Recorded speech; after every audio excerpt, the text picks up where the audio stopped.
Hello student, welcome back to my channel easy science में।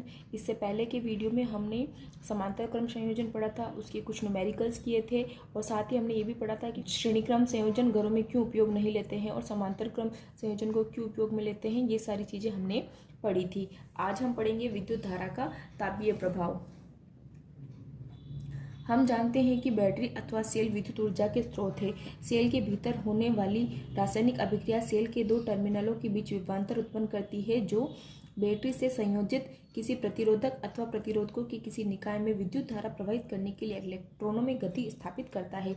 यानी कि जो बैटरी और सेल होती है उससे क्या है, ऊर्जा के स्रोत है। और सेल के अंदर एक काले रंग का पदार्थ होता है, वो रासायनिक पदार्थ होता है। उसी रासायनिक पदार्थ की अभिक्रिया के फलस्वरूप सेल के जो दोनों टर्मिनल होते हैं, धन टर्मिनल और ऋण टर्मिनल, उनके बीच में विभवांतर उत्पन्न होता है और ये विभवांतर किसी प्रतिरोध अथवा प्रतिरोधक की किसी निकाय में विद्युत धारा प्रवाहित करने के लिए इलेक्ट्रॉनों में गति स्थापित करता है।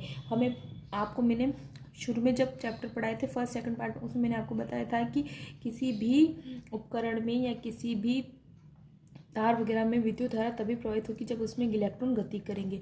इलेक्ट्रॉन गति करना मतलब विद्युत धारा प्रवाहित होना। हमने अनुभाग 12.2 में यह अध्ययन किया है कि परिपथ में विद्युत धारा बनाए रखने के लिए स्रोत को अपनी ऊर्जा खर्च करते रहना पड़ता है। यानी कि किसी भी परिपथ में विद्युत धारा बनाए रखने के लिए स्रोत को अपनी ऊर्जा खर्च करते रहना पड़ता है। यानी कि वो ऊर्जा किससे मिलेगी, सेल या बैटरी से। उससे ऊर्जा खर्च होती रहनी पड़ेगी। यह ऊर्जा कहाँ चली जाती है, यानी कि जो ऊर्जा खर्च होती है ये कहाँ जाती है, विद्युत धारा बनाए रखने में खर्च हुई स्रोत की ऊर्जा का कुछ भाग उपयोगी कार्य करने में। ठीक है, यानी कि जो ऊर्जा खर्च होती है उसका कुछ भाग तो उपयोगी कार्य करने में। उपयोगी भाग कार्य करने में जैसे अगर ये ऊर्जा पंखे में जा रही है तो पंखे की पंखुड़ियों को घुमाना। ठीक है, पंखे का यही काम है हवा देना, और हवा कब देगा, जब पंखुड़ियाँ घूमेगी। तो कुछ ऊर्जा तो इसमें चली जाती है और उस स्रोत की ऊर्जा का शेष भाग, यानी कि और जो बची हुई ऊर्जा है उसका शेष भाग उस ऊष्मा को उत्पन्न करने में खर्च होता है। ठीक है, यानी कि क्या होता है, शेष भाग ऊष्मा को खर्च करने में उत्पन्न होता है। कौन सी ऊष्मा, जो साधित्रों के ताप में वृद्धि करती है। साधित्री यानी कि जो भी उपकरण हम यूज में लेते हैं उसके तापमान में वृद्धि करने के लिए ये ऊष्मा खर्च होती है। ठीक है, इसका प्रेक्षण प्राय हम दैनिक जीवन में करते हैं। इसका एक एग्जाम्पल आपको दे रखा है। उदाहरण के लिए हम किसी विद्युत पंखे को निरंतर काफी समय तक चलाते हैं तो वह गर्म हो जाता है। इसके विपरीत यदि विद्युत परिपथ विशुद्ध रूप से प्रतिरोधक है, यानी कि एक एग्जाम्पल दे रखा है कि अगर हम पंखे को निरंतर कंटिन्यू वो चलता रहता है तो वो क्या हो जाता है, गर्म हो जाता है। यानी कि पंखे में दो ऊर्जा जो आती है उससे दो काम होते हैं, एक तो पंखुड़ियाँ घूमती है और दूसरा पंखा जो गर्म होता है। इन दोनों कामों में ऊर्जा खर्च होती है। और इसके विपरीत परिपथ विद्युत विशुद्ध रूप से प्रतिरोधक है, अर्थात बैटरी से केवल प्रतिरोधकों का एक समूह ही संयोजित है। यानी कि अगर बैटरी से कोई प्रतिरोधक जुड़ा हुआ है, ठीक है, तो क्या होगा, तो स्रोत की ऊर्जा निरंतर पूर्ण रूप से ऊष्मा के रूप में क्षयित होती रहती है। यानी कि अगर सिर्फ बैटरी से प्रतिरोधक जोड़ दिया जाता है तो बैटरी से जो ऊर्जा निकलती है वो सिर्फ उस प्रतिरोधक को गर्म करने में पूरे रूप से क्या हो जाती है, क्षयित हो जाती है, यानी कि खर्च हो जाती है। और इसे विद्युत धारा का तापीय प्रभाव कहते हैं। यानी ठीक है, और अगर आप सिंपल रूप से समझना चाहो तो इसका यह है कि यदि किसी उपकरण को, ठीक है, यदि किसी उपकरण में विद्युत धारा प्रवाहित करने पर, विद्युत धारा यानी कि ऊर्जा, ठीक है, तो विद्युत धारा प्रवाहित करने पर या उसे ऊर्जा देने में अगर वो उपकरण गर्म होता है ना, गर्म होता है, उसमें ऊष्मा उत्पन्न होती है, ताप उत्पन्न होता है, उसे कहते हैं विद्युत धारा का तापीय प्रभाव। और इस विद्युत धारा का तापीय प्रभाव कहाँ कहाँ उपयोग में होता है, किन किन उपकरणों में होता है, तो सबसे अच्छा एग्जाम्पल है विद्युत इस्त्री। जब हम उसमें विद्युत धारा प्रवाहित करते हैं तो वो गर्म होती है और उसी के कारण हम कपड़ों को इस्त्री कर पाते हैं। इसके अलावा अगर आप किचन में देखोगे तो विद्युत टोस्टर हो गया और विद्युत हीटर हो गया, ये सारी किसके उदाहरण हैं, विद्युत धारा के तापीय प्रभाव के उदाहरण हैं। इस प्रभाव का उपयोग विद्युत हीटर, विद्युत इस्त्री जैसी युक्तियों में किया जाता है। प्रतिरोध आर के किसी प्रतिरोधक पर विचार करते हैं। देखिए, ये आर प्रतिरोध का कोई प्रतिरोधक दिया हुआ है जिसमें विद्युत धारा आई प्रवाहित होती है। देखिए, ये विद्युत धारा आई प्रवाहित हो रही है। ये वाला सिंबल आई ये बता रहा है कि यहाँ से विद्युत धारा प्रवाहित हो रही है इस परिपथ में। मान लीजिए इसके सिरों के बीच विभवांतर भी है। देखिए, ये जो प्रतिरोधक लगा हुआ है इसके सिरों पर वोल्टमीटर लगाया गया है और मान लीजिए इसमें जो इसका विभवांतर कितना है, V है। ठीक है, मान लीजिए इससे समय t में q आवेश प्रवाहित होते हैं। ठीक है, और ये मान लीजिए कि इस परिपथ में t समय में q आवेश प्रवाहित होते हैं। q आवेश विभवांतर v से प्रवाहित होने में किया गया कार्य, देखिए कार्य v q है। देखिए मैंने जब आपको विभवांतर की परिभाषा बताई थी तो मैंने आपको बताया था कि विभवांतर बराबर क्या होता है, विभवांतर बराबर होता है कार्य बटा आवेश। ठीक है, यानी कि v बराबर क्या होता है, w अपॉन q। ठीक है, तो यहाँ पर अब देखिए, यहाँ पर हमें पूछा है कि q आवेश बताया, इस यहाँ पर दिया हुआ है कि q आवेश विभवांतर v से प्रवाहित होने पर किया गया कार्य। तो अगर हम यहाँ से विभवांतर v से अगर q आवेश प्रवाहित हो रहे तो कार्य बराबर क्या हो जाएगा, तो कार्य बराबर हो जाएगा v q। तो यही चीज़ है, अगर आपको समझ में नहीं आए तो आप वहाँ से भी इस कॉन्सेप्ट को समझ सकते हैं। ठीक है, वहाँ पर हमें विभवांतर की परिभाषा जब हमने बताई थी तो हमने w अपन q कहा था कि कार्य बटा आवेश। यहाँ पर हमें कार्य की परिभाषा पूछी है या फिर कार्य के बारे में अगर बताएंगे तो यहाँ से कार्य का फॉर्मूला क्या निकल जाएगा, वी क्यू, इसलिए यहाँ पे ये वी क्यू आया है। ठीक है, अतः स्रोत को समय टी में वी क्यू ऊर्जा की आपूर्ति करनी होगी। यानी कि अगर ये जो परिपथ है इससे टी समय में क्यू आवेश प्रवाहित हो रहे हैं, यानी कि इस परिपथ में को टी समय में वी क्यू ऊर्जा की आपूर्ति करनी होगी, है ना, क्योंकि अगर क्यू आवेश प्रवाहित हो रहे हैं तो ऊर्जा कितनी चाहिए, वी क्यू। अतः स्रोत द्वारा परिपथ में निवेशित शक्ति, अब शक्ति का फॉर्मूला क्या है, देखिए शक्ति का फॉर्मूला है वी क्यू अपॉन टी। शक्ति बराबर क्या होती है, कार्य करने की दर। ठीक है, कार्य करने की दर को शक्ति कहते हैं। अगर आप शक्ति की अगर परिभाषा आपको नहीं है तो मैं आपको बता देती हूँ। शक्ति होती है कार्य करने की दर। कोई शक्ति क्या है कि भी किसी समय में कोई कितना काम कर पाएगा। ठीक है, और इसको गणितीय रूप में कैसे लिखेंगे, कार्य करने की दर। दर जब भी आता है कार्य करने की दर तो दर बटे में क्या आता है, समय आता है, और जो कार्य आएगा वो कहाँ आएगा, ऊपर आएगा। ठीक है, तो इस W अपॉन टी से हम ये लिख सकते हैं, देखिए यहाँ पर है कार्य बटा समय, और कार्य का भी हमने मान क्या निकाला, वी क्यू। तो इसको हम कैसे लिख सकते हैं, वी क्यू अपॉन टी लिख सकते हैं। ठीक है, और इसी को हम थोड़ा ऐसे भी लिख सकते हैं, क्यू टी। ठीक है, देखिए तो ये वही यहाँ पे लिखा हुआ है कि P बराबर क्या है, वी क्यू बाई टी। ये मैं आपको क्यों बता रही हूँ, क्योंकि यहाँ पर आपको शक्ति की इसकी परिभाषा नहीं दी हुई, डायरेक्ट आपको ऐसे दिया हुआ है, इसलिए मैंने आपको समझाया कि अगर शक्ति का ये फॉर्मूला आया तो कैसे आया। शक्ति का परिभाषा होती है कार्य करने की दर को शक्ति कहते हैं। तो कार्य करने की दर, तो उसमें कार्य ऊपर आएगा और दर में बटा टी क्या होगा, नीचे आएगा कि इतने समय में इतना काम होता है। और W यानी कि कार्य का मान हमने अभी यहाँ से निकाला था जो उसमें दिया बटा टी। इस लिखने का सिर्फ तरीका बदल गया है, यही V है और Q बाई टी को ऐसे लिख दिया गया है। तो यहाँ से आप देखिए धारा की परिभाषा क्या होती है, आवेशों के प्रवाह की दर को, ये कार्य की दर है, वैसे ये आवेशों के प्रवाह की दर है, और आवेशों के प्रवाह की दर को हम क्या कहते हैं, विद्युत धारा। तो Q बाई टी को हम क्या लिख सकते हैं, वी आई, यानी कि P बराबर वी क्यू अपॉन टी भी होता है और P बराबर वी आई भी होता है, यही यहाँ पर लिखा हुआ है। ठीक है, अर्थात समय T में स्रोत द्वारा परिपथ को प्रदान की गई ऊर्जा PT है। ये कैसे आया, ऊर्जा का मान PT कैसे आया, देखिए ये P इंटू टी कैसे आया, देखिए P बराबर आप यहाँ से क्या लिख सकते हैं, वी क्यू अपॉन टी।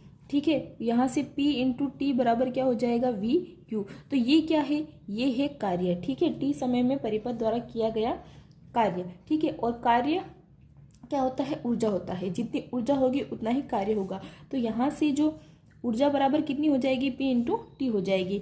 अभी देखिए P बराबर हमने वी क्यू अपॉन टी बताया था, और P बराबर मैंने क्या बताया था आपको, वी आई भी बताया था। ठीक है, तो यहाँ पर P इंटू टी को क्या लिख सकते हैं, P इंटू टी को P की जगह क्या लिख सकते हैं, वी आई और टी। तो जो ऊर्जा होगी उसको अपन वी आई टी के बराबर भी लिख सकते हैं, इसलिए यहाँ पे V I T D I. ये मैं आपको एक एक चीज़ समझा रही हूँ कि ये कैसे आ रहे हैं मान। ठीक है, स्रोत द्वारा खर्च की जाने वाली इस ऊर्जा का क्या होता है, यानी कि कोई भी स्रोत द्वारा जो ये ऊर्जा खर्च हो रही है इसका क्या होता है, यह ऊर्जा ऊष्मा के रूप में प्रतिरोधक में शहीद होती है। यानी कि जो भी प्रतिरोधक है उसमें ऊष्मा के रूप में शहीद होती है, यानी कि उस प्रतिरोधक को ये गर्म करती है, उसमें ऊष्मा उत्पन्न करती है। ठीक है, इस प्रकार किसी स्थायी विद्युत धारा I द्वारा समय T में उत्पन्न ऊष्मा की मात्रा H बराबर VIT।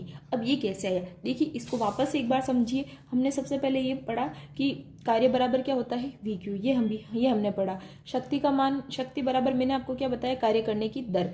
कार्य करने की दर यहाँ से V ये है और Q/T बराबर क्या होता है, विद्युत धारा होता है। ठीक है, आवेशों के प्रवाह की दर विद्युत धारा। उसके बाद हमने ये पढ़ा कि इस P × T को हम क्या लिख सकते हैं, इसको हम लिख सकते हैं VIT, क्योंकि P का मान हमारे पास क्या है VI। ठीक है, और T यहाँ से आया है। अब ये बोल रहे हैं कि जो ये ऊर्जा यहाँ से निकली है ये ऊष्मा के रूप में क्षयित होती है, यानी कि इस ऊर्जा को हम ऊष्मा के रूप में रिप्रेजेंट कर सकते हैं, H लिख सकते हैं, और H बराबर क्या हो जाएगा VIT। तो इस प्रकार से H बराबर VIT आया है। ओम का नियम समीकरण 12.5, यानी कि जो हमारे पास लागू करने पर समीकरण 12.5 किस पे लागू किया है, यहाँ पर लागू किया है। H = VIT। देखिए H = I² RT कैसे आया, आप समझ लीजिए कैसे आया है। तो V = क्या होता है, V = होता है, यहाँ पे लिख देते हैं, V = होता है IR। ठीक है, तो यहाँ पर हम V की जगह लिखेंगे IR डॉट IT पहले से ही है। तो अब देखिए यहाँ से I और I क्या हो जाएंगे, ये मल्टीप्लाई हो जाएंगे, तो क्या हो जाएगा I² हो जाएगा, और क्या बचेगा RT। तो यहाँ पर जो ऊष्मा है उस पर ओम का नियम लागू करने पर हमारे पास क्या होता आता है I² RT, और इसी को हम क्या कहते हैं, जूल का तापन नियम कहते हैं। कि H = I² RT से यह निष्कर्ष निकलता है किसी प्रतिरोधक में उत्पन्न होने वाली ऊष्मा उसमें प्रवाहित धारा के, देखिए अगर हम बात कर रहे हैं धारा की, तो ये जो ऊष्मा है वो धारा के क्या होगी, धारा के वर्ग के समानुपाती। जो देखिए सब सामने है, बराबर के इस तरफ है, बराबर है। ठीक है, तो धारा का क्या हो रहा है, वर्ग हो रहा है, तो धारा के तो क्या होगी, वर्ग के समानुपाती। आप इसको समानुपाती भी बोल सकते हैं और अनुक्रमानुपाती भी बोल सकते हैं। और प्रतिरोध की क्या होगी, प्रतिरोध की क्या होगी, समानुपाती होगी। और समय के भी क्या होगी, समय के भी समानुपाती होगी। ठीक है, ये रिलेशन होगा इनमें। देखिए जो ऊष्मा है वो I² के वर्ग के समानुपाती, क्योंकि यहाँ पे इसका स्क्वायर हो रहा है। ठीक है, तो वर्ग के समानुपाती होगी, इसके भी समानुपाती होगी, T के भी समानुपाती होगी, जिसके लिए दिए गए प्रतिरोध से विद्युत धारा प्रवाहित होती है। व्यावहारिक परिस्थितियों में जब एक विद्युत साधयंत्र को किसी ज्ञात वोल्टता स्रोत से संयोजित किया जाता है, यहाँ पर आपको जस्ट एक एग्जांपल दिया हुआ है कि जब भी किसी विद्युत उपकरण को किसी ज्ञात वोल्टता से जोड़ा जाता है, विद्युत उपकरण है उसको किसी वोल्टता से जोड़ा जाता है, तो पहले तो हम क्या करते, देखो अगर कोई विद्युत उपकरण हमको देंगे तो हमें उसका R भी दिया होगा, चलो ठीक है, और कोई हमें वोल्टता भी उसकी दी हुई है। ठीक है, तो V और R अगर दोनों हमारे पास है तो उस वहाँ से हम क्या करेंगे, उसका I फॉर्मूला लगा करके क्या करेंगे, I का मान निकाल लेंगे, और I का मान निकालने के बाद हम उस I का मान यहाँ पर यूज़ करके ऊष्मा का मान निकाल सकते हैं। यही बात यहाँ पर समझाई हुई है। अब नेक्स्ट एक न्यूमेरिकल है, ये सॉल्व कर लेते हैं। एग्जाम्पल 12.10 है। किसी विद्युत स्थिति में अधिकतम तापन दर के लिए 840 वॉट की दर से ऊर्जा उपभुक्त होती है तथा 360 वॉट की दर से उस समय उपभुक्त होती है जब तापन की दर निम्नतम है। यानी कि अलग अलग जगह पावर का मान दे रखा है हमें। यदि विद्युत स्रोत की वोल्टता 220 वोल्ट है तो दोनों प्रकरणों में, यानी कि इस कंडीशन में और इस कंडीशन में विद्युत धारा ज्ञात करनी है और प्रतिरोध के मान परिकलित करने हैं। ठीक है, तो मैंने आपको विद्युत शक्ति की परिभाषा बताई थी, P = VI। तो यहाँ से I बराबर क्या हो जाएगा, P/V हो जाएगा। ठीक है, तो सबसे पहले आपको ये फॉर्मूला अपने माइंड में रखना है। उसके बाद देखिए पहला क्वेश्चन सॉल्व करते हैं। A, तो A में हमें क्या क्या दिया हुआ है वो लिख देते हैं। पहले दिया हुआ है हमको, क्या दिया हुआ है, 840 वॉट, यानी कि यहाँ पर हमें P का मान दिया हुआ है, कितना दिया हुआ है, 840 वाट। और साथ ही साथ हमें क्या दिया हुआ है, V का मान दिया हुआ है। V का मान हमें कितना दिया है, 220 वोल्ट। ठीक है, तो हम इस फॉर्मूले में इन दोनों का मान रख के क्या निकाल लेंगे, विद्युत धारा का मान निकाल लेंगे। 840 वॉट अपॉन 220 वोल्ट। ठीक है, तो यहाँ से हम क्या करेंगे, तो यहाँ से जब आप कैलकुलेशन करके इसको सॉल्व करेंगे तो आपके पास 3.82। और क्योंकि विद्युत धारा का मान निकाल रहे हैं तो क्या आएगा, एम्पियर में आएगा, इसका मात्रक एम्पियर होगा। और प्रतिरोधी ओम के नियम से R बराबर क्या होगा, R बराबर होगा V/I। ठीक है, तो यहाँ पर आपके पास क्या क्या मान आपको दे रखा है, V है क्या, हाँ ये V आपको दे रखा है 220 वोल्ट। ठीक है, और I का मान आपके पास क्या है 3.82 एम्पियर। ठीक है, और जब इसको आप सॉल्व करोगे तो आपके पास इसका आंसर क्या आ जाएगा 57.60 ओम इसका आंसर आ जाएगा। ठीक है, देखिए कैलकुलेशन करके आप देखिए, अगर आपको नहीं आता तो आप मुझे कहिए, मैं आपको कैलकुलेशन करके सॉल्व करके बता दूंगी। इसमें बी वाला करते हैं। बी वाले में हमको क्या दिया हुआ है, बी वाले में हमको पी की वैल्यू दी हुई है कितनी, 360। तो यहाँ पर हमें शक्ति का मान दिया हुआ है 360 वोल्ट और विभवांतर दिया है 220 वोल्ट। ठीक है, यहाँ से हम क्या करेंगे, यहाँ से हम फॉर्मूला लगाएंगे P/V। यहाँ से 360 बटा 220 करेंगे, 0 0 करेंगे और 36 में जब 22 का भाग देंगे तो 36 में जब 22 का भाग देंगे तो आपके पास आएगा 1.64 एम्पियर। ठीक है, ये आप कर सकते हैं। उसके बाद जब आप आर का मान निकालोगे तो आर का फॉर्मूला आपको पता है, आर का फॉर्मूला होता है V/I। यहाँ पर V का मान आपको दिया हुआ है 220 वोल्ट, I का मान अभी आपने निकाल लिया है ये वोल्ट में और ये एम्पियर में, और जब इसको आप सॉल्व करोगे तो आपके पास आएगा 134.15 ओम। ठीक है, तो ये न्यूमेरिकल हो गया है। नेक्स्ट करते हैं आप। नेक्स्ट क्वेश्चन है, किसी 4 ओम प्रतिरोधक से प्रति सेकंड 100 जूल ऊष्मा उत्पन्न हो रही है, प्रतिरोधक के सिरों पर विभवांतर ज्ञात कीजिए। देखिए सबसे पहले आपको क्या क्या चीज़ें दी हुई है आप वो लिख लीजिए। तो यहाँ पर प्रतिरोधक यानी कि R बराबर आपको कितना दिया हुआ है, 4 ओम दिया हुआ है। प्रति सेकंड 100 जूल ऊष्मा यानी कि आपको H का मान कितना दिया हुआ है, 100 जूल। प्रतिरोधक के सिरों पर विभवांतर ज्ञात कीजिए। विभवांतर यानी कि आपको क्या पूछा है, V पूछा है। ठीक है, और आपको क्या दिया गया है, T दिया हुआ है। T आपको देखिए, अगर आपको समझ में नहीं आएगा T कहाँ पे दे रखा है तो प्रतिरोधक से प्रति सेकंड यानी कि T बराबर आपको क्या दिया हुआ है, 1 सेकंड दिया हुआ है। ठीक है, इस प्रति का मतलब होता है हर 1 सेकंड में, यानी कि T बराबर आपको 1 सेकंड वैल्यू दी हुई है। ठीक है, अब अगर आपको याद हो तो हमने ऊष्मा का फॉर्मूला पढ़ा था H = I²RT। तो ये फॉर्मूला मैं आपको क्यों बता रही हूँ, देखिए क्योंकि इस फॉर्मूले में क्या आ रहा है, विद्युत धारा आ रही है। ठीक है, अगर विद्युत धारा का मान आपके पास आ जाएगा तो विद्युत धारा का मान आपके पास आ जाएगा, उसके बाद प्रतिरोधक का मान आपके पास है, और इन दोनों का यूज़ करके आप विभवांतर का मान निकाल सकते हैं। तो सबसे पहले तो यहाँ से विद्युत धारा का मान हम कैसे निकालेंगे, विद्युत धारा का मान निकालने के लिए हमें I² के पास में से R और T को हटाना पड़ेगा, और जब R और T को हटाएंगे तो ये कहाँ जाएंगे, दूसरी तरफ जाएंगे और H के नीचे आएंगे, और यहाँ से जब इसका अंडर स्क्वायर हटाएंगे तो यहाँ पर क्या आ जाएगा, अंडर आ जाएगा। ठीक है, और यहाँ पर इनकी वैल्यू रखेंगे हम। H का यहाँ पर H की वैल्यू है 100 जूल बटा R का मान है 4 ओम, और यहाँ गुणा करेंगे T का मान है 1। ठीक है, तो 100 जूल और 4 ओम इंटू T, सॉरी यहाँ पर T नहीं, यहाँ पर 1 है। ठीक है, समय का मान क्या है, 1। तो जब 100 को 4 से डिवाइड करोगे तो आपके पास आएगा 25, और 25 का जब वर्गमूल निकालोगे आप तो आपके पास क्या आएगा, 5 एम्पियर। ठीक है, और यहाँ से आपके पास विद्युत धारा का मान आ गया है, यहाँ से आपके पास प्रतिरोधक का मान आ गया है, तो V = क्या हो जाएगा, I। और यहाँ से आप विभवांतर का मान निकाल सकते हैं। I का मान है 5 एम्पियर गुणा प्रतिरोधक का मान है 4 ओम। ठीक है, 5 चौक 20, विभवांतर का मात्रक क्या होता है, वोल्ट, तो आपके पास 20 वोल्ट आंसर आ जाएगा। तो अगर आपको मेरा वीडियो अच्छा लगा है तो आप अपने दोस्तों को भी शेयर कर सकते हैं, लाइक कर सकते हैं, कमेंट कर सकते हैं, और अगर मेरे चैनल पर आप नए हैं तो चैनल को सब्सक्राइब भी कर सकते हैं। Okay, thank you.